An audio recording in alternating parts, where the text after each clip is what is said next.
Hi everyone, before we begin, I'm gonna level with you. Whether or not you should tumble your agates is a decision entirely up to you. They're your agates, and neither I nor anyone else can tell you what to do with them.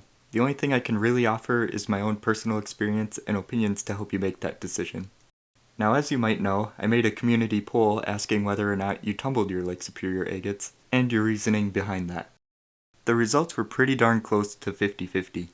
In this video, we're going to take a look at the pros and cons of tumbling Lake Superior agates, how different types of Lake Superior agates are affected by the tumbler, and some of the science behind why that is, and a bunch of other information to ultimately help you decide whether or not you should tumble them.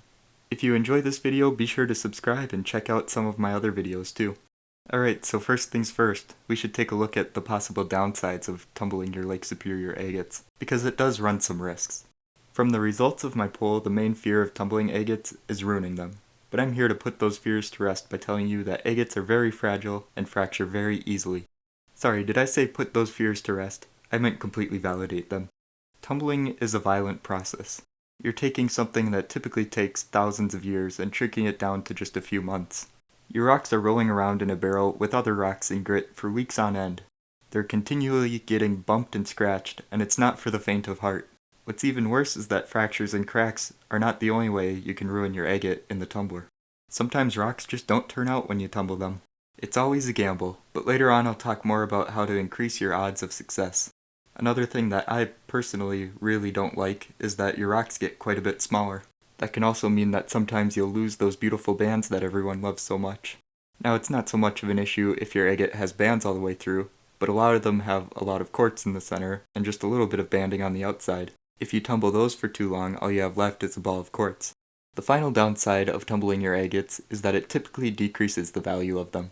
Now, I personally don't sell any of the agates that I find or am given, so it's not something I really worry about, but if you plan on selling your agates, it should be something you're aware of.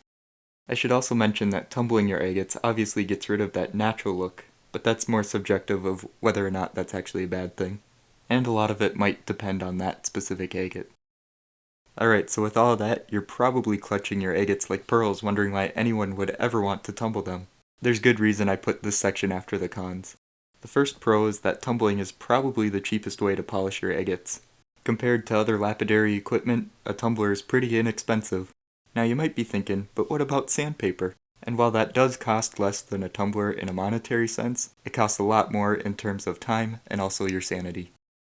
At around a 7 on the Mohs scale, agates are just about the perfect hardness to get that really beautiful shine that we all love, and that's another pro. And another pro is that shine often reveals details that just weren't visible before polishing.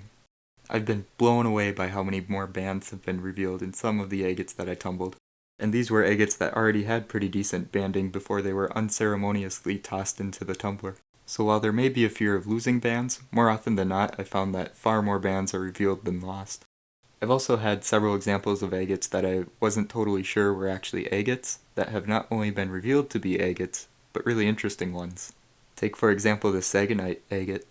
It has this wonderful chatoyancy that probably doesn't show up well on camera, and that was not visible before I tumbled it. It just sort of looked milky white.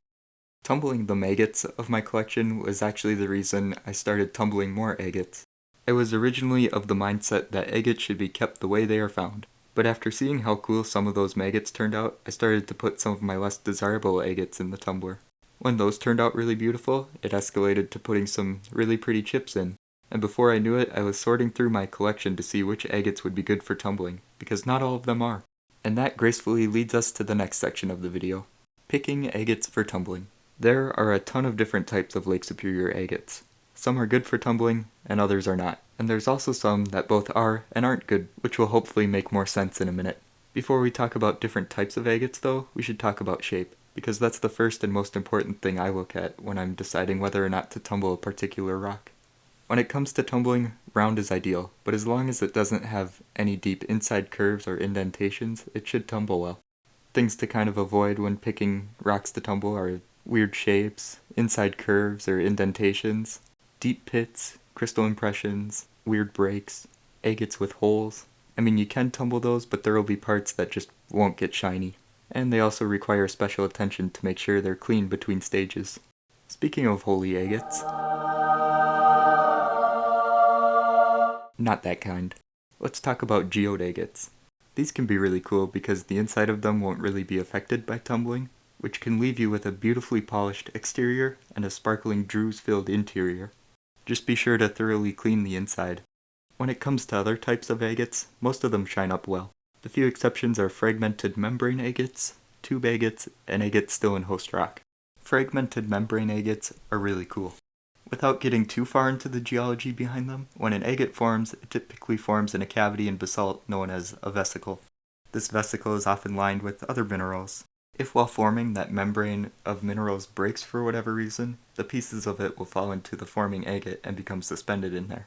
They look really cool, but those membrane fragments are made up of softer minerals, and as a result, those parts won't shine up as well as the rest of the agate. As you can see from the fact that I have a polished specimen, that didn't really bother me.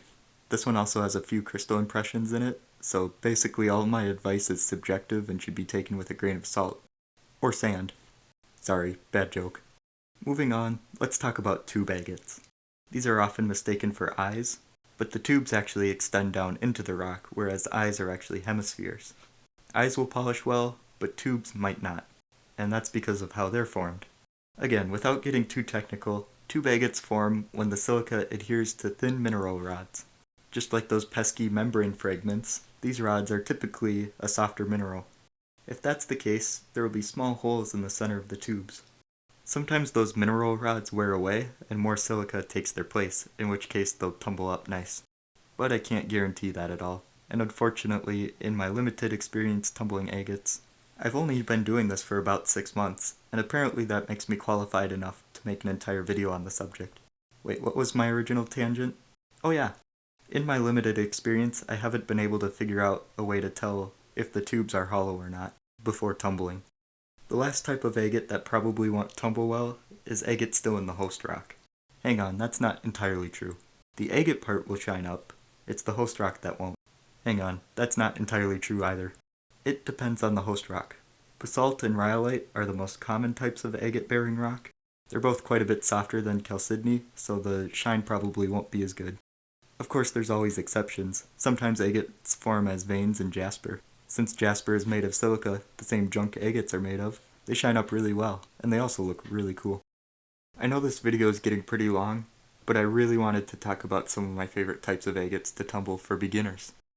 Since I kinda still am one.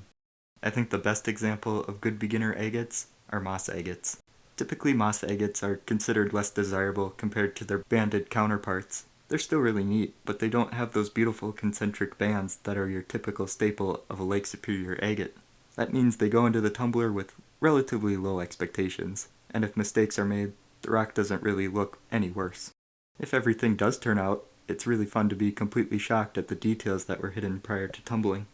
They also seem less prone to fracturing than other agates, but it's hard to say. Another good type of beginner agate are sagonite agates.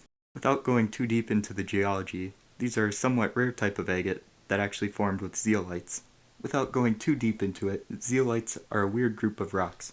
They're worth doing a little research on if you like weird minerals. The most famous example of a zeolite around the Great Lakes region is Thompsonite, which was named after Thomas Thompson.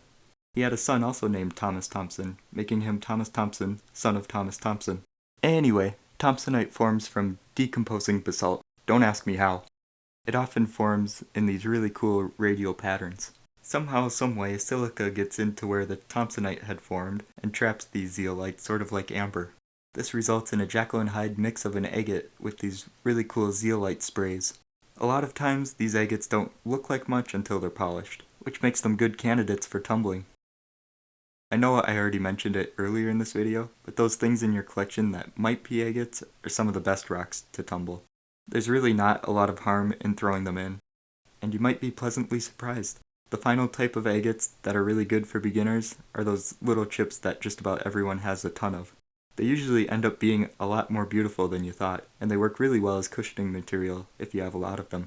That's about all the information I have for you. Hopefully you found it interesting and helpful. Now I can't guarantee your rocks will turn out, but hopefully this will help when it comes to deciding whether or not to tumble your Lake Superior agates. Thank you so much for watching. See y'all next week.